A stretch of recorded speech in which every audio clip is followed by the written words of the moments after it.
రైతులు పండించిన పంటకు 1960 రూపాయల కనీస మద్దతు ధర రాలేదు. కానీ ఫామ్ హౌస్ లో పండించిన వడ్లకు 4250 రూపాయలకు క్వింటాల్ దాకా వాళ్ళు అమ్మిన రాలేదా? అక్కడ ఫామ్ హౌస్ లో పండించిన వడ్లు బంగారమా? ఇవాళ ఎవరిచ్చిందో లెక్కలు చెప్తా, చెప్పమంటే ఆ పేరు కూడా చెప్తా. ఎవరిచ్చిందో వాళ్ళకి చేరిన లబ్ధేందో మీరు విచారణకు సిద్ధంగా ఉంటే ఇవాళ నేను విచారణకు ఆదేశిస్తా అధ్యక్ష.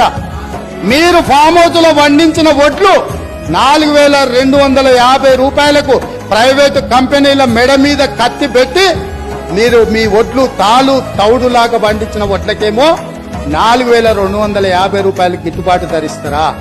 ఇవాళ నా తెలంగాణ రైతాంగం కష్టపడి పండించిన పంటకు 1400-1500 రూపాయలు ఇస్తారా?